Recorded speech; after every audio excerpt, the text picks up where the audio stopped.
The story begins with a hardcore gamer named Kanishi, who has just finished a game that took him a full 3 years to complete. After clearing it, he leans back in his chair and lets out a sigh, thinking about how boring and disappointing the game actually was. Despite the long time it took, it never truly challenged him. What Kanishi really wants is a game that will push him to his limits, something so difficult that it would take him at least 10 years to beat. He wants a real challenge, not something he can clear with enough patience. With that in mind, Kanishi immediately starts searching for his next game. He scrolls through different titles, reviews, and recommendations, but nothing catches his interest. Suddenly, his computer screen glitches and flickers. Strange text appears on the screen, offering him a game that never ends and is set in a fantasy world filled with magic. Kanishi's eyes widen in excitement. He has never heard of a game that never ends before, and the idea alone gets his heart racing. Without hesitation, he clicks on it. He is then asked to select the difficulty level.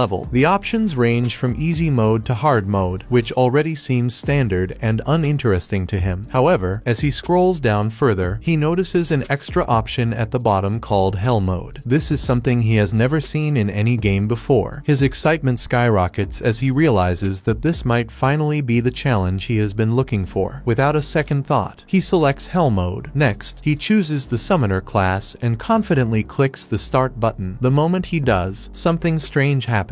His screen flashes brightly, and before he can react, he gets sucked straight into his computer screen. The next thing he knows, he wakes up in a completely different world as a newborn baby, crying as he is born into a poor serf family. Shortly after his birth, a man picks him up gently and gives him a name. That name is Alan. Surprisingly, Alan does not feel upset about his situation. In his previous life, he was a 35-year-old broke gamer stuck, working a dead-end job with no future. Compared to that, this new life feels like a fresh start. Being reincarnated gives him a second chance to live a better and more meaningful life. At the moment, Alan is only 1 year old, so he cannot speak yet. However, he has no trouble thinking clearly inside his mind. He can organize his thoughts, understand what people say around him, and observe everything carefully. He also realizes that the language spoken in this world is Japanese, meaning it is the common language here. Alan and his family live in a frontier village where pioneers pay taxes to a ruling lord in exchange for the right to cultivate the land. The village is still new and undeveloped, so it does not even have a proper name yet. Alan's father is named Rodden, a hardworking and caring man who does everything he can to support his family. Judging by his looks and behavior, Alan guesses that Rodden is around 20 years old. His mother's name is Derja, and Alan assumes she is likely in her late teens. Watching how close and loving his parents are with each other, Alan figures it is only a matter of time before he ends up with younger siblings as well. Later that night, after Alan is put to bed, he lies there quietly and starts thinking. He suddenly remembers that in this world, he is supposed to be a summoner. Curious, he decides to try opening a status window to check his stats. However, the moment he attempts to do that, something unexpected happens. Instead of a simple window appearing, a large book suddenly materializes and floats above him in the air. Alan shrieks in shock at the sudden sight of it, completely startled by what just appeared. His shout immediately grabs his parents' attention. Realizing this is bad, Alan panics and quickly makes the floating book disappear before they can see it. His parents rush in to check on him, but when they see that nothing strange is happening, they assume he was just making noise in his sleep. Thinking it is nothing serious, they quietly leave the room. Once they are gone, Alan carefully brings the book back out again. He soon learns that the floating book is actually a grimoire that contains all the details about his stats and abilities. As he reads through it, he confirms that he really is a summoner, just like the class he chose in the game. The book explains that he can summon creatures, but because of his young age, he is currently limited to summoning only insects and beasts. Even so, Alan feels extremely excited. He wants to summon something right away, so he tries summoning an insect. However, no matter how many times he tries, nothing happens at all. After several failed attempts, Alan forces himself to calm down and think carefully. He remembers another skill listed in the grimoire and decides to try using his create skill first. When he activates it, something finally happens. A crafting card for an insect appears right in front of him. Seeing this, Alan realizes that he needs to create the creature first before he can summon it. Now that he has the crafting card, he prepares to summon the insect properly. Just as he is about to do it, his mother comes in to check on him. Alan reacts instantly, lying back down and pretending to be asleep. Even after his mother leaves the room, he notices that he is suddenly very tired. His eyelids feel heavy, and he realizes that forcing himself to stay awake is pointless. Deciding it is better to rest, he chooses to go to sleep and try summoning again the next morning. The following morning, when his parents are not watching him, Alan carefully brings out his grimoire again. This time, he successfully completes the summoning. In an instant, a giant grasshopper appears and jumps straight onto his face. Alan panics, but quickly recovers and tries giving it orders, telling it to obey him. Unfortunately, the grasshopper shows no interest in listening and simply hops away on its own. Confused, Alan checks the grimoire again, hoping it might explain what is going on. He finds the grasshopper's stats written inside the book. The grimoire also informs him that he needs to give his summoned creature a name. After thinking for a moment, Alan decides that Denka sounds like a decent name for a grasshopper. He then looks at his own stats and realizes that summoning Denka has actually increased his abilities. However, before he can celebrate, his mother suddenly walks into the room. She immediately notices Denka, since she is extremely afraid of insects. She reacts without thinking and instantly squashes the grasshopper. Just like that, Denka is gone. After a few more days of playing around with his skills and testing different things, Alan finally manages to summon another creature. This time, it is a small mouse, which he decides to name Mousy. Unfortunately, Mousy turns out to be just as unintelligent as Denka was. He does not really listen to orders and mostly does whatever he wants. However, unlike Denka, Mousy has a useful ability called Scurry, which allows him to move around the room at an extremely fast speed. While Mousy is still not very obedient, he will at least use Scurry whenever Alan tells him to, which makes Alan feel slightly better about the summon. Alan spends the rest of the day carefully studying his grimoire. He reads through every page again and again, trying to understand how summoning really works and what he needs to do to summon stronger monsters that can properly follow commands. He thinks about different methods, possible conditions, and skill combinations, but no matter how much he studies, he cannot find a clear answer. In the end, all his effort leads to nothing, and he is left feeling a little frustrated. That afternoon, Alan's father, Rodden, finally returns home. His clothes are stained with blood, and it is clear that he has just come back from a dangerous hunt. Rodden proudly tells Alan that he managed to take down a massive boar. He goes on to describe just how large and terrifying it was, and then asks Alan if he wants to go see it. Hearing this, Alan becomes incredibly excited. This would be the first real monster he has ever seen in this world. Seeing how thrilled his son is, Rodden decides to take him along. This is Alan's first time leaving the house, so he feels thrilled. At that moment, his father points toward a flock of birds known as albahiron. During this season, they fly north together, signaling the arrival of fall. Rodden then explains to Alan that he named him after the albahiron. After about a 10-minute walk, they arrive at the spot where the boar is being cut up. Several people are already there, working together to process the monster. At first, Alan is filled with excitement as he stares at it up close. However, after examining it more carefully, that excitement slowly turns into fear. Seeing such a large and powerful monster in person makes him realize just how terrifying it truly is. Alan understands that if he ever had to fight something like this right now, he would stand no chance at all. After a short while, one of their neighbors, a man named Gerda, walks over to Rodden and congratulates him on defeating the boar. Soon after, the other villagers nearby begin cheering as well. They all know that taking down a boar like that is no easy task and that it is a great achievement. Rodden then formally introduces Alan to Gerda. Gerda is left completely speechless when he sees how polite and well-mannered Alan is, especially considering that he is only 1-year-old. Putting that aside, Alan asks Gerda how strong a boar actually is. Gerda explains that boars are naturally C-rank monsters, and that it usually takes around 20 people working together to bring just one of them down. Hearing this, Alan quietly takes note of the information. He realizes that this gives him a clear benchmark for what kind of strength exists in this world, and what he might have to face in the future. About 10 months later, Alan receives some exciting news. He discovers that he has finally reached level 2 as a summoner. This level up allows him to create G-rank creature cards, which is a big step forward for him. On top of that, he gains a brand new skill that lets him fuse his summoned creatures together. The best part of all is that his inventory space doubles. This means he can now hold twice as many buffs as before, greatly increasing his potential strength. That night, after finishing During dinner, Alan feels more excited than ever. With his new level, new skill, and expanded inventory, he eagerly prepares to test out his fusion technique for the very first time. But Alan soon ends up feeling disappointed when he realizes that he still cannot use his fusion technique on his cards, even when his MP is completely full. No matter how hard he tries or how carefully he follows the process, the fusion simply does not activate. This frustrates him, but he understands that he is still too young and not strong enough yet. Time passes, and by the time Alan turns 3 years old, he has made clear and noticeable progress on his path as a summoner. After many attempts and much practice, he finally succeeds in using his fusion technique on several of his cards. Through this process, he manages to craft a bird card, and the bird he summons from it is named Chappie. Chappie has a special ability called voice mimicry, which allows him to perfectly imitate anything Alan says. When Alan hears Chappie copy his voice, he immediately realizes how useful this ability could be. He imagines using it to confuse enemies, lure monsters into traps, or create distractions during battle. As Alan looks at everything he has learned so far, he feels satisfied with how deep and complex this world is. He honestly admits to himself that this world feels like the peak of hardcore gaming, far beyond anything he ever experienced in his previous life. By the time it reaches 3 o'clock in the afternoon, one of Alan's friends, a girl named Krina, comes over for a playdate. As usual, they start playing knights and sword fighting with wooden sticks. At first, Alan underestimates her, thinking that winning will be easy for him. However, to his surprise, Krina is much faster and more agile than he expected. She moves quickly, dodges his attacks, and strikes back before he can react. Alan struggles to keep up with her pace, and before he realizes it, he ends up losing the fight. By the end of the day, Alan is completely worn out and beaten badly by Krina. His body aches and his pride is bruised, but instead of feeling discouraged, he quietly vows to himself that he will become stronger before their next battle. That night, important news is revealed to the family. Derja announces that she is pregnant. Hearing this, Alan tells his father that he wants to help with harvesting the potatoes, since his mother will not be able to help as much anymore. Deep down, Alan knows he will be fine doing physical labor because he now has the stamina of a grown adult. However, his parents do not know that. They gently tell him that a child his age should not have to work and that he should focus on playing and having fun instead. They encourage him to keep spending time with Krina since they have noticed how happy he looks when they play nights together. They also mention that they are really looking forward to Alan's appraisal ceremony. Alan has no idea what that is, so Derja explains that when he turns 5 years old, there will be a divine ceremony to determine what kind of talent he possesses. They truly hope that Alan will receive a good talent, one that could finally free their family from life as serfs. A few months later, during the winter season, Alan accidentally forgets to put Denka away. Because of this, his mother suddenly sees the insect. Terrified, Derja slips and falls to the ground. When Rodden rushes in to check on her, Derja tells him that her water has broken and that the baby is coming. Krina happens to be nearby at the time, since she and Alan were having another playdate. Rodden quickly asks Krina to go get her parents because they have experience helping with childbirth. Not long after, Gerda and his wife, Matilda, arrive to help Derja. Matilda takes charge of the situation and prepares to deliver the baby. She immediately orders all the men out of the house, saying she needs privacy to work properly. The long night passes, and by the next morning, the boys wake up to the sound of a baby crying. They rush over and find that the baby has been safely delivered. Derja asks Rodden to name the child. Without thinking too deeply about it, Rodden decides to name him Mash. Derja instantly loves the name, but after thinking about it for a few seconds, she wonders if the name came from a monster. Rodden admits that it did, but Derja cannot deny that it sounds good. She starts laughing, and everyone else joins in. As they laugh together, Alan quietly watches them. Thinking back on everything, Alan realizes that he never truly understood why he was reincarnated in the first place. Aside from his desperate wish to play a hardcore game with terrible balance, he remembers how miserable and meaningless his old life felt and realizes that he is completely fine leaving it behind. In this new world, he feels free, unrestrained, and full of possibilities. More than anything else, he knows that this new family is the best part of his new life. He is not sure how he will do it yet, but Alan makes a silent promise to himself. No matter what it takes, he will free his family from the harsh life of being serfs. Time passes, and by the time Alan turns 5 years old, Alan's father takes him on a walk through a wide flower field and begins telling him about the appraisal ceremony. According to him, it is a special ceremony that every child in their village must take part in once they turn 5 years old. If a child is discovered to possess a talent, it could allow both the child and their family to rise up and escape their life as serfs. However, Rodden explains to Alan that it will not be easy at all, because there will be many competitors since their village is very densely populated. Along the way, they run into Krina and her father, and the four of them decide to travel together to a nearby commoner village. Not long after, they arrive at the commoner village, and Alan is shocked that the people living there are even considered commoners, as they are well groomed and wear clothes that are much nicer than his own. Shortly after this moment, the appraisal ceremony is ready to begin, so the priests slowly open the large main door, and first they ask the common people to show respect to Elmia, the god of creation. After that, they continue by saying that heroes in the kingdom do not only come from people with high rank, power, or status, but can also come from ordinary serfs. Alan hears this and immediately knows it is true, because when he was reading the game's epilogue, it clearly said that classes like the hero and sword lord must begin from a low social class. At first, he believed this was only a boring game rule with no real meaning, but he soon realizes that it applies to the entire world. Because of this rule, everyone, no matter their status or background, must take part in the ceremony. After that explanation is finished, the commoners calmly move forward and slowly make their way inside the building. Once inside, Alan notices a statue standing at the center and assumes it must be the god worshipped in this world, Elmia. Not long after, the appraisal ceremony starts, beginning with the village chief and his son, Palomas. Palomas steps forward toward the crystal ball and places his hand on it, causing the screen to light up and announce that he has the talent of becoming a merchant. His father immediately jumps with joy and rushes over to hug him, relieved as he realizes that his son is not useless after all. Alan watches in complete awe when all of a sudden his grimoire appears floating in front of him and starts writing down several numbers on its pages. This makes him realize that attributes are now being shown as clear values instead of hidden numbers. What he likes the most is that he is the only one who can see the grimoire at all, which means he can freely use it however he wants without anyone noticing. The ceremony continues as the children happily celebrate with their parents after receiving their new skills, but sadly, not everyone is lucky enough to gain a talent, leaving some of them feeling disappointed. The next child is Dagora, and he places his hand on the crystal, causing it to light up. The priest informs him that his talent is being an axe user. Dagora immediately jumps with joy and runs over to his father to celebrate. One by one, everyone receives their talent judgment and leaves the area, until only Alan and Krina remain, standing there with their parents. Krina quickly rushes up to the crystal ball, excited and eager to discover what kind of talent she has. The moment she touches it, a bright light bursts out from the crystal, and when the time comes to announce her talent, even the priests are shocked by the result. Most of her stats are nearly maxed out, and she is revealed to have the talent of a sword lord, which is known as one of the rarest and strongest talents. Her father is overjoyed, believing that his only daughter might finally be his way out of the trenches. But Krina herself does not look very happy, because she actually wanted to become a simple swordsman instead. Alan is not surprised at all, since he always believed there was something special about her. He is also excited, hoping his parents will learn that he is a summoner, so he confidently walks up to the crystal to have his own talent revealed. He places his hand on it, and a blinding light bursts out, sending him flying before he crashes to the ground. Rodden quickly rushes over to one of the priests and asks if his son has awakened a unique talent, but instead, the priest announces that Alan has no talent at all. Rodden does not look upset in the slightest. Instead, he calmly holds Alan by the shoulders and tells him that it is time for them to go home. The two of them head back home afterward, where Derja and Alan's little brother, Mash, are already waiting to give them a warm and cheerful welcome. Later that night, Rodden sits down with Alan and tells him not to feel bad about me not having a talent, explaining that nothing like that would ever change how much they love him. Even so, Alan still feels a little disappointed about the fact that he did not receive a talent of his own. Despite that, he remains grateful and happy that he was born into such a caring and loving family. Later that night, Alan lies awake in bed with his grimoire open in front of him. As he looks through it again, he notices that every single one of his attributes is listed as E rank. At the very least, today helped him realize one important thing. He is the only person in this world playing on Hell mode. mode. Alan assumes that the ranking system most likely reflects how much growth a person can expect when they level up. Because of that, he believes the reason all of his abilities are E rank is due to him choosing the Hell mode difficulty, which probably reduces his progress to 100th of what it is normally supposed to be. That can only mean the stats shown in the grimoire are just a small fraction of his true potential. Alan realizes that a difficulty like this is usually where most people would quit, but not him. He is on a mission to prove that he is capable of conquering any hardcore game he chooses to face. The next day, Alan and his family head over to Krina's house to celebrate her Sword Lord talent. Along the way, Alan cannot help but notice that his father seems upset about something, even though he clearly does not want to talk about it. That bad mood follows Rodden all the way to Krina's house. When it is time for everyone to start drinking together, Rodden and Gerda begin bickering over something completely pointless. Alan watches them argue and wonders if his father's attitude could be caused by jealousy over Krina becoming a Sword Lord. However, he quickly dismisses the idea, knowing that his father is not that petty of a person. The argument continues to escalate as Rodden and Gerda shout back and forth at each other. Suddenly, Gerda drops a bombshell, revealing that Rodden once said he wanted to cut all ties with their family. Everyone who hears this is left completely shocked. Rodden admits that it is true, but explains that it is not because he wants to. He says that Krina's talent is 1 in a million and could even put her on the path to becoming a noble. Because of that, he believes they should not risk her future by continuing to associate with serfs like them. Even after that explanation, the two continue arguing for a while longer, until their wives finally step in and slap some sense into them. Matilda and Derja then explain the truth, revealing that all 4 of them are childhood friends who grew up together in the same village. Apparently, Gerda and Rodden have always been thick-headed meatheads who were constantly looking for excuses to fight each other, though becoming fathers managed to calm them down a little. Reminiscing about old memories helps everyone cool off, and they spend the rest of the night enjoying themselves and sharing liquor together. The next day, rumors about Krina's talent spread quickly, and before long, the Order of Knights begins planning a special visit to see her in person. Shortly after that, the knights arrive at the village on horseback. As soon as they do, Krina and her father rush over to the knight commander to properly introduce her. While they speak, Alan watches from a distance and begins to wonder if this means Krina will have to leave the village and become a full-fledged knight someday. He understands that this is the path she is meant to take, but even so, he admits to himself that he is going to miss her when that day comes. After the commander speaks with Gerda for a while, he suddenly reaches a harsh conclusion. He claims that they may have been lying about Krina possessing the Sword Lord talent. Because of that, he declares that she must prove it in a duel against the vice captain. If she fails, she will be executed on the spot, since lying about one's talent is punishable by death. Gerda immediately refuses, unable to accept why someone as old and experienced as the vice captain would be forced to spar with a 5-year-old child. Alan feels the same way, but he knows there is nothing he can do to stop it. Krina looks over at the sword she will be using for the duel and notices how shiny and beautiful it is. Excited by that alone, she immediately agrees to the duel and tells her father not to worry. Hearing this, Gerda does not even know what to say anymore and is left completely stunned. With that, the duel between Krina and the vice captain, Leibrand, begins. For the first few moments, the two appear evenly matched. However, Leibrand soon uses his overwhelming strength to overpower Krina and slam her into a wall. Gerda sees this and desperately tries to intervene, but the knights restrain him and hold him back. At that moment, the knight commander already believes the fight is over. To his surprise, Krina suddenly stands back up, surrounded by a faint blue aura. She charges straight at Leibrand and unleashes a barrage of sword slashes that are 10 times faster and stronger than her earlier attacks. Leibrand struggles to keep up, and before long, his sword is sliced clean in half. Seeing this, the commander immediately calls an end to the duel. The vice captain is left in complete disbelief, unable to comprehend how his 24-year-old self was just defeated by a 5-year-old girl. The crowd erupts into cheers for Krina, now fully convinced that she truly is the Sword Lord. Gerda feels overwhelming pride as he watches his daughter overcome impossible odds. Shortly after, the commander approaches Gerda and declares that there is is no longer any doubt about Krina's talent. He says he would like the opportunity to discuss her future with him. Although Jurda is still angry about being forced to put Krina through such a dangerous trial, he agrees to talk. They head to the village chief's residence, where the discussion begins over dinner. The knight commander introduces himself as Xenof and explains that he was sent by the lord of the land to confirm whether a sword lord truly existed. After witnessing the duel firsthand, he confidently confirms it. Xenof then announces another decision made by the lord of the land. Although the village was originally meant to be named after the village chief, the discovery of a sword lord has changed everything. To honor her, the village will now be named Krina Village. After that, Xenof apologizes to Jurda for subjecting his daughter to such a brutal test. Jurda is not the type to hold grudges, so he accepts the apology and lets it go. Xenof then tells Jurda to continue raising Krina the same way he always has. Once she reaches the age of 12, she will be sent to the Royal Academy to study and fully master her talent. Hearing about this, Alan becomes excited at the thought of an academy filled with people who possess talents like hers. However, as the conversation continues, Alan starts to wonder why Dagora, one of the children who received the axe talent, is present as well. Xenof acknowledges Dagora and tells him to work as hard as possible to train and earn admission into the academy someday. With that settled, Xenof turns his attention to Alan and notices something unusual. He finds it strange that Alan has both dark hair and dark eyes, which is rare. When Xenof learns that Alan is the son of Rodden the boar hunter, he immediately stands up and pays his respects. Xenof explains that Rodden is known as a legendary figure in the village, a man responsible for handling most of the dangerous tasks during hunts. He is considered a true hero by the people. As Alan listens to all of this, he feels proud to hear his father being praised so highly. In his heart, Alan realizes that his dad really is a hero after all. Later that evening, Jurda and Rodden bid each other farewell. Rodden believes that Krina may become a hero someday, but he is even more impressed that she was acknowledged by the Lord. He then tells Alan to continue working hard, saying he is destined for great things since he is his son after all. Just then, Alan pulls out a few fruits he stole from the meeting, and Rodden does the same, causing them both to laugh together. Sometime later, Alan gets really hyped up because he has finally leveled up his summoner skill. His grimoire now says he has an enhanced skill, so he wonders if that means he will be able to summon stronger things. He gets even more excited as he thinks about how he will eventually be able to summon something cool like a dragon. It took him 2 years to reach this milestone, so when he thinks about it, he realizes that it was actually worth all the effort and waiting. Later that night, Derja and Rodden announce that they are going to have yet another child, and their guess is that it is going to be a girl. Because of that, they all start thinking up possible names for the baby. Alan's grimoire suddenly appears, and after he looks inside it, he sees the name of the god of creation written there. Without thinking too much, he suggests that they call the baby Elmia. His parents quickly tell him to shut up and warn him that they do not speak the name of their god in vain. Alan realizes that he messed up, so he quickly tries to change the topic to avoid more trouble. To do that, Alan points out that his dad's scar is already healing up. Rodden explains that he got the scar when he passed one of the trials of the gods during a boar hunt. Alan has no idea what a trial of the gods is, so Rodden takes the time to explain it to him. He says that it is a special moment that sometimes happens while they are hunting. During that moment, they feel a sudden burst of energy that removes all their wounds and exhaustion, making them feel refreshed and strong again. When Alan hears this, he realizes that this is just how people in this world describe leveling up. It suddenly makes a lot more sense to him. Even though his summoning skill has gone up, he understands that he is still going to remain at level 1 unless he manages to defeat some real monsters. Just improving a skill is not enough. He knows that if he truly wants to grow stronger, he needs real combat experience. Because of this, Alan decides that he needs to take hunting more seriously. He asks his dad if he can come along on a hunt so that he can gain experience and maybe even level up for real. However, his dad immediately turns him down. Rodden reminds him that hunting is not some kind of game or training exercise. He tells Alan that it has real dangers and serious consequences, and that mistakes during a hunt can cost people their lives. Hearing this, Alan understands that getting stronger will not be easy, but that doesn't mean he'll be willing to give up just like that. Later that night, right before Alan goes to bed, he pulls out his grimoire and sees that he has just received a message from Elmia. The message explains that during the appraisal ceremony, his stats stats were shown as E rank because he is on hell mode. However, the message also shows his true raw stats. Alan is relieved and happy to see that his real stats are actually on the same level as Krina's. This makes him feel much more confident about his future. Feeling curious and ready to experiment, Alan decides to try using his enhanced skill on Denka. Just as he expected, the skill amplifies all of the stats Denka already had. When Alan materializes Denka, even though Denka has not grown much bigger, Alan can tell just by looking at him that he has clearly been enhanced and has become stronger. Just then, Derja walks into the room and spots the bug. She gets scared when she sees it and quickly squashes it with her foot. Even so, he does not give up. Alan spends the rest of the night summoning and testing his skills. By morning, he comes to an important realization. The enhancements he puts on a card do not go away. This means that as long as he has enough MP to spare, he should enhance all the cards in his inventory to make them stronger over time. Shortly after that, Rodden heads out to go hunting. Everyone tells him goodbye and wishes him luck before he leaves. Later, while Alan is doing some chores around the house, he realizes that he has not been able to pull off any new fusions, even after trying several different combinations. He starts to feel a little frustrated. The only last possible combination he has not tried yet is a bird and an insect. When he finally tries to fuse them, he smiles when he sees the result at first. However, that smile quickly fades when he realizes that the new card that was created is just an apple. At first, he feels disappointed, thinking that the fusion failed in a strange way, but then he decides to carefully check the buffs on the card. As he reads through them, his smile returns. He realizes that he has finally gotten a creature that has an MP buff. This is a huge breakthrough for him because it means he will be able to do far more actions and summons over the course of a single day. Before this, he believed it would take him several decades to level up. Now, with this creature's MP buff, he realizes that leveling up could be cut down to just a couple of years instead. Alan materializes the card, and the strange apple creature is formed in front of him. Looking at it, Alan decides that it needs a proper name. After thinking for a moment, he smiles and decides to name the creature Apo. After a little while, Apo shows Alan his special skill. Apo sinks into the ground and then grows into a tall stem that releases the sweet scent of an essential oil. Alan is busy breathing in the smell when he suddenly sees his mom coming toward him. He quickly tries to get rid of the stem, but it does not disappear. His mom walks over and notices the stem, but she does not think much of it because it gives off such a pleasant and relaxing smell. Later in the day, Krina comes over for training. During their sparring, Krina completely wipes the floor with Alan and easily defeats him again and again. However, after their training is over, Krina admits that Alan has gotten a bit tougher than before. Alan is shocked to hear this and immediately checks his grimoire. When he looks at it, he sees that both his endurance and attack skills have been buffed. He starts to wonder if Apo's sweet-smelling aroma might have given him these boosts. However, he has no real way to prove it or test it properly, so for now, he decides to let the thought go. As time goes on, Alan realizes that they now have a lot of hay thanks to Apo. After running a couple of simple tests, Alan finally understands how Apo's skill, Aroma, really works. He learns that Aroma can shorten MP recovery time from 6 hours down to 5 hours. This allows him to do more activities and more summoning in a single day, which is a big advantage for his growth. Even so, Alan cannot help but feel uneasy because it always feels like he never has enough time to do everything he wants and needs to do. Later that night, Alan and his mom start to get worried because Rodden has not come home yet and it is much later than he is supposed to be. The worry slowly turns into fear as more time passes. Then, they suddenly hear loud noises coming from outside. When they rush out to see what is happening, they see several adventurers carrying Rodden on a stretcher. He is clearly badly injured and barely conscious. When they finally bring Rodden inside, Gerda explains what happened. He tells them that Rodden took a boar fang to the gut, which is what left him in such a terrible condition. They managed to keep Rodden alive for now thanks to a special healing herb. Gerda admits that if not for that herb, Rodden would already be dead, even with the herb. However, it is still not enough to fully heal him, and he is left with a large and dangerous wound. Alan asks Gerda how something like this could have happened. Gerda explains that this was not just the fault of a single commoner. Normally, commoners do not even take part in boar hunts because they are far too dangerous. But this year was different. Many commoners volunteered to join the hunt because they had heard stories about Rodden being a great hunting hero. They believed that as long as Rodden was there, they would be safe. Gerda admits that neither he nor Rodden felt comfortable allowing commoners to come along on such a dangerous hunt. However, since they could not refuse the orders of the chieftain, they had no choice but to let the commoners join, even though it put everyone at greater risk. The commoners were taught the proper formations and tactics for what to do if anything went wrong. However, as soon as things actually did go wrong, fear took over them, and they started to panic and break formation. Instead of following the plan, they began to run around in confusion. One of the commoners was just about to get stabbed, but that was when Rodden stepped in and ended up being the one that got stabbed. Later that night, Rodden finally wakes up, and everyone is relieved to see that he made it through. However, Alan cannot help but blame himself. He realizes that he was mostly useless during the crisis. Even though he could have helped more, he understands that he has been too focused on leveling up and improving his own abilities, and because of that, he chose not to pay enough attention to what was happening around him and to the people who needed him. He remembers that he has a family he needs to protect, and he quietly makes it his personal mission to become strong enough to truly protect them. Shortly after, Gerda arrives and drops off Rodden's portion of the meat they hunted. After that, Gerda tells Rodden not to worry about anything during the winter and to focus only on getting better. That is when Alan also speaks up. He tells his dad to rest and take it easy, because from now on, Alan is going to take care of things and provide for the family while Rodden is recovering. The next day, Alan keeps his word. He does hard work like fetching water from the well and carrying it all the way back to fill their reserves. Gerda then shows Alan how to harvest crops from the farm. At first, Gerda thinks the work might be too much for Alan to handle. However, to his surprise, Alan harvests each stem easily and without slowing down. This makes Gerda realize that Alan is a lot stronger than he first thought. Not long after, the chieftain visits their home along with the commoner who caused Rodden's injury. The commoner immediately apologizes to Rodden for what happened. Everyone expects Rodden to be angry or hold a grudge. Instead, to their surprise, Rodden calmly tells him to be more careful next time. Seeing this, Alan feels a deep sense of admiration for his father and realizes how noble and kind he truly is. Later that day, Alan heads to the flower field and clears part of it so he can use the area to set traps to catch some meat. He summons a couple of small frogs and uses them to help put his plan into motion. After setting everything up, Alan hides in the bushes and waits for something to take the bait. He waits for a long time and nothing happens. Alan starts to think it might be over and that his plan failed. Then, suddenly, a giant bird flies in and lands in the cleared area. As Alan takes a closer look, his heart drops. He realizes that this is not just a normal bird. It is an albahiron, a dangerous B-rank monster. Alan only meant to attract small animals and birds, and he never expected something like this to show up. Alan knows he has no real chance of beating a monster like this, so his first thought is to turn around and run for his life. But just then, his system lights up and announces that his enhanced skill has reached level 2. Seeing this, Alan decides that it might be worth taking the risk to test it out on the albahiron. Alan charges in and uses his sword to attack, but the albahiron easily knocks him away. After that, Alan summons several wolves, and they rush forward to bite and attack the albahiron. For a moment, Alan thinks he might actually have a chance to win, but things quickly turn bad when he sees that the albahiron simply eats all of his wolves without much effort. With no other options left, Alan tries to attack again with his sword, but this time he is knocked away even harder than before. The albahiron moves closer and stands over him, clearly trying to eat him. Alan raises his sword to defend himself, his body shaking, as he wonders if this is truly the end for him. As his last resort, he summons 2 leeches, and they immediately begin to suck up some of the albahiron's blood. This starts to weaken the albahiron a little, and it also gives him a short moment to think carefully about what his next move should be. He knows that he is a lot weaker now because he has lost a couple of his summons and buffs, but he believes it should not be a serious problem, because he already has a clear plan to take this beast down with just one strong and final strike. Alan summons his wolves again and orders both the wolves and the leeches to lunge forward sword and attack at the same time. While they rush in, he jumps in as well and delivers a decisive sword strike directly to the Albahiron's head. The attack is strong enough to knock the Albahiron down and keep it down for good. His grimoire then notifies him that he has just defeated an Albahiron and that he has gained 100 XP. When he sees this message, he gets very hyped up and excited, and he takes a moment to celebrate his victory. After that, Alan takes the Albahiron back to his family, and they are both surprised that someone they used to see as a wimp like him could defeat a D-ranked monster like that completely on his own. Gerda then offers to help him bleed the Albahiron out properly. After tying the Albahiron up, Gerda gives Alan a detailed rundown on how the meat of the beast is supposed to be cut and separated, and he also explains which parts of the monster are safe and edible. Gerda also adds that monsters all have magic stones inside them, and that every magic stone found in any monster above D rank falls under the tax laws of their kingdom. However, Gerda does not really see this as a big problem, since the stone would be useless to poor serfs like them anyway. Even so, Gerda believes that they will be able to get a better price for their share of the meat from the chieftain after they explain that Alan was the one doing the hunting, since his father was injured and unable to do it himself. The next day, at the chieftain's office, the two of them follow through with their plan of using Rodden's injury as leverage. At first, the chieftain insists that they should only receive the smaller cut. However, after they continue to pressure him by reminding him about how badly injured Rodden is and how a kid like Alan had to risk his life, the chieftain finally gives in and agrees to give them a bigger cut, just like they had planned from the beginning. The chieftain tells them that they will be able to keep all of the meat for themselves, while he will only take the wings and the magic stones. However, Alan tries to go the extra mile and asks the chieftain if they will be allowed to continue doing this kind of deal in the future as well. Gerda does his best to help convince the chieftain, and after taking some time to think about it, the chieftain finally agrees to their terms and allows them to continue under the same arrangement. 3 days later, Alan uses the same tactic as last time to face 2 more Albahirons. The fact that he was able to defeat one before has given him much more confidence, so this time he is able to defeat both of them with the help of his leeches, his wolves, and his wooden sword, and he does it in record time. Alan has been going out to hunt once every 3 days since beating the first one, but this is the first time he did not lose any of his summons, so he is very happy with the results. Alan's grimoire then lights up and acknowledges that he has just defeated 2 Albahirons and gained 200 XP. More importantly, it also informs him that his level has increased and that he has reached level 2. He becomes extremely excited when he sees this and immediately checks his stats. When he looks, he sees that all of his HP and MP have fully recovered after leveling up. However, he also notices that his stat increase is only about 60% of what it should normally be. He does not think too deeply about it, and he assumes that maybe he does not get the full benefits since he has only just reached this level. Even so, he is still very happy and is just glad to see that all of his hard work has finally paid off. As he thinks about it more, he starts to believe that this might be the trial of the gods that Rodden told him about, and he honestly feels amazing about it. He realizes that he will have to let his family know the truth sooner or later. Later that day, Alan arrives back home, and Rodden is surprised to see that he managed to catch 2 Albahirons in a single day. After that, Alan meets up with Krina for some sword training. However, even while he is in the middle of fighting and training, his mind keeps thinking about how and when he is going to hunt more Albahirons. Since it is migration season and there are a lot of Albahirons around, he believes that if he works hard enough, he may be able to reach level 3 by hunting about 20 more of them. Alan's thoughts are suddenly interrupted when Krina lands a heavy blow to his head, which clearly shows that she has won the match. After acknowledging her victory, she simply waves goodbye to him and leaves. Later that night, Alan decides that it is time to let his parents in on the truth about how he has been able to defeat those Albahirons so easily. However, he knows that he cannot tell them that he got pulled into some random game he saw on the internet, because they would definitely think he has gone crazy. Because of that, Alan comes up with a better explanation. He tells them that when he was only 1 year old, he heard an oracle from Elmia, the god of creation. Alan explains to them that an oracle basically means that he is smarter and physically stronger than the average person. On top of that, he says that it also means he will go through trials that go beyond what even 100 men could normally accomplish. Hearing this, Rodden already understands what is going on and can tell that Alan must have already gone through the trial of the gods. Rodden noticed earlier that morning that the cut on Alan's face was already gone, so he realizes that this is the only explanation that makes sense. However, Derja does not understand how this could even be possible, especially since Alan's appraisal results from last year said that he had no talent at all. That is when Alan mentions that he received another oracle from Lord Elmia a few months ago. He explains that the reason his attributes were ranked so low during the appraisal ceremony is because they take the slow progression of his trials into account. He also explains that the reason he was judged to have no talent was because his talent was actually too new to be properly recognized at the time. Rodden is shocked when he hears this, because it means that Alan actually does have a talent after all. When Rodden asks Alan what that talent is, Alan tells him that he is not sure, because Lord Elmia did not give him the full details. Alan feels bad about lying to his father, but he knows that he cannot say anything about being a summoner. He is afraid that some people would react the wrong way if they found out that he can summon and control monsters, and he also knows that he definitely cannot tell them anything about being reincarnated. In the end, Derja simply embraces Alan and praises him for being so brave, especially considering how young he is. Rodden then asks Alan what he plans to do next, and Alan replies that for now, all he wants to do is prove himself worthy by passing all of the trials. Rodden is proud to hear that answer, but he also tells Alan not to hesitate to ask for help if he ever needs it. Alan thanks both of his parents for being so understanding and for giving him their full support. After that, Rodden tells Alan that it would be best if he kept this a secret for now, because it would be very bad if people started to mistake him for a false prophet. However, Rodden says that Gerda will be the only exception, since Gerda is always bragging about how cool Krina is as a sword lord. Rodden says that now he will finally get the chance to boast about how cool his son is as well. By the time winter comes, Alan takes one of the Albaherones they had stored and begins cutting it up. After that, he heads into town with Gerda to trade the meat for supplies. Gerda has already heard the news about Alan being blessed and tested by Lord Elmia, and Gerda honestly is not surprised at all, because he always believed there was something special about Alan. As they travel together, the two of them continue talking, and Alan brings up the topic of the difference between commoners and serfs. Gerda explains that most of the difference comes down to social status and taxes. He explains that serfs are under a completely different tax system, where they must pay 3 gold coins for each adult and 1 gold coin for each child every year. After hearing that, Alan asks what it would take for a serf to become a commoner. Gerda explains that it would require paying a tribute of 10 gold coins per person in the family. He also mentions that there are rumors about a baron sometimes rewarding people with commoner status, but he makes it clear that those are only rumors. When Alan hears all of this, he realizes that since his mother is about to have another baby, it would take their family 50 gold coins to become commoners, because they will soon be a family of 5. Alan spends the rest of the day trading with Gerda, and he starts to get the hang of how trading works. By the end of the day, he walks back home with a large bundle of firewood on his back. Realizing that he now mostly understands how bartering works, he also realizes that he can do some market research the next time he comes into town. The next time Alan goes trading, he does it all by himself. While there, he carefully documents the market value and barter value for every single item so that he can use that information to help himself in the future. Later, Alan walks into a herb shop and asks the merchant if there is any medicine that can recover MP. The merchant immediately responds that they do not have anything like that, because such items are far too expensive for the shop to carry. That said, Alan just takes a look around at all of the herbs and medicines on the shelves, and he realizes that it would be extremely difficult to document all of them manually. So, he focuses very hard and, just by thinking about it, ends up drawing all of the herbs into his grimoire without touching anything physically. After that, Alan asks the merchant if he has any Mueller's flowers in stock. However, the merchant suddenly gets very worked up at hearing that name because of the last time he sold one. The merchant explains that some time ago, Gerda burst into the shop and demanded to buy a Mueller's flower. He insisted on getting it because a friend of his was sick, but he did not even pay in full at the time and promised to pay the rest later. The merchant still has not received the full payment, and on top of that, it was the last Mueller's flower in stock. That is what upsets the merchant the most. Alan hears this and realizes that Gerda came into the shop to buy the very herb that ended up saving Rodden's life after he was attacked that night. night. If the merchant had simply refused to sell it, Alan figures that he might not have a father anymore. To show his appreciation, Alan gifts the merchant some Albahiron jerky and thanks him sincerely for his kindness, after which he leaves the shop. On his way back, Alan is busy checking out some weapons in town when he runs into the same kid from the appraisal ceremony who had gained the axe talent, Dogora, and the chieftain's son, Pelmoas. Alan knows that Dogora is nothing but trouble, so he tries to mind his own business and leave quietly. However, Dogora smacks him on the head and immediately demands that Alan become his minion. In response, Alan pulls out his wooden sword and points it directly at Dogora. Dogora becomes flustered and complains that it is unfair because he does not have a weapon. Alan tells him that he is willing to fight fairly, so Dogora should go get any weapon of his choice while Alan waits right here. Dogora returns shortly after with a sword and charges at Alan, but Alan easily dodges and blocks all of his attacks. Dogora's strikes are strong, which makes sense since he is an axe user, but even so, his strength hardly compares to Krina's. Alan decides to end the duel quickly, knocks the sword out of Dogora's hand, and wins the fight. He simply acknowledges his victory and walks off nonchalantly, which makes Dogora even more furious. Later that night, Alan returns home, and Rodden is seen removing his bandages. This suggests that he is back in top shape and ready to continue hunting. Derja, however, warns him not to overdo it and risk pulling a muscle. The next day, at Krina's house, Dogora shows up again to challenge Alan to a rematch. He loses badly several times, but his ego refuses to let him accept defeat, so he keeps asking for more rematches. Meanwhile, Alan's younger brother, Mash, has already started sword training with Krina, which makes Alan excited to see how Mash will perform at the appraisal ceremony in 2 years. After some time, the new baby is born, and the family decides to name her Mila. Later, Rodden returns home from a hunt with Gerda, only to announce that the family is being summoned by the chieftain. Apparently, the chieftain wants them to increase the number of boars they deliver to the Baron from 10 to 15. To make that happen, the chieftain wants them to allow the commoners to join in on the hunt again this year. Derja thinks that this request is ridiculous, especially since Rodden suffered a terrible injury during the last hunt. Rodden admits that he wanted to decline, but it turns out that this was not a request. It was an order directly from the Baron. If they do not deliver 15 boars by winter this year, the Empire will recruit more serfs from elsewhere. Hearing this, Alan immediately understands that more serfs would mean less land to go around, which would put those who cannot hunt at risk of losing their land. Gerda adds that the worst part of it is that the Baron wants them to deliver 20 boars by the end of next year. Rodden figures that the only way to meet that demand is to hunt more often than the usual once every 10 days. Alan then speaks up and suggests that they simply follow the Baron's order. Gerda tells him not to interrupt when adults are speaking, but Rodden stops her and allows Alan to continue. Alan explains that they cannot refuse a direct order from the Baron, so even if the commoners end up being dead weight, they need to find a way to make that dead weight useful. Based on his past experience with games, Alan knows that making characters as useful as possible, even when they do not seem capable, is his specialty. He tells them to trust him and let him handle the situation. He reminds them that he was blessed with wisdom from Lord Elmia, and because of that blessing, he believes he has a plan that might actually work. The next day, Alan and Rodden meet up with the commoners who will be joining them on the hunt. When the commoners see Alan, they are surprised that a little kid like him is tagging along to hunt. Rodden explains that the plan is for everyone to adopt his hunting strategy, while Alan will simply tag along to watch and learn. Alan assures the others that he will not get in anyone's way, and then bows to thank them for allowing him to come along. Even though he feels a little upset about not being able to participate fully in the hunt, Alan reasons that the most important thing right now is to train the new hunters. He wants them to gain the experience necessary to help the group hunt more boars in the future, because he does not want anyone to get hurt like his father did during last year's hunt. One of the commoners approaches Rodden and apologizes for the injury he caused him last year. Rodden does not hold any ill feelings about it and tells him that it is no big deal. Instead, he tells everyone to focus on the goal ahead and not dwell on past mistakes. After that, the gate to the forest is opened, and they all begin to make their way inside, starting the hunt. As they enter the forest, Alan realizes that after 7 long years of being a serf, this is the first time he is leaving the village. In his mind, this is a small but significant step toward eventually freeing his family from the life of serfs. What excites excites him even more is the thought of seeing the White Dragon Mountains. According to legend, a mythical white dragon lives somewhere near those mountains, and Alan has always dreamed of catching a glimpse of it. Shortly after, the hunt is about to begin. Everyone assumes their positions as a giant boar charges into view. When the moment is right, the bait team positions themselves to lure the boar in a certain direction. Following them, the tank team moves in to hold the boar in place, preventing it from escaping or attacking anyone dangerously. Finally, the strike team arrives to deliver the final blow. Alan carefully observes the entire process and realizes that this is the exact hunting technique that his father and other experienced hunters have been using for over 10 years to successfully capture and kill boars. He thinks to himself that it is a carefully planned and executed strategy, and it is actually very impressive to watch in action. Once the boar is finally slain, the commoners feel an immense sense of pride. They understand that successfully hunting the boar is equivalent to passing the trial of the gods, marking their achievement and skill. Alan estimates that because the boar is a C-rank monster, the commoners must have earned a considerable amount of experience points from this hunt. Curious, he pulls out his grimoire to see exactly how many points he received. Unfortunately, he finds that he did not gain any experience points at all. He thinks it over and realizes that this makes sense, since he did not participate in the fighting and had only observed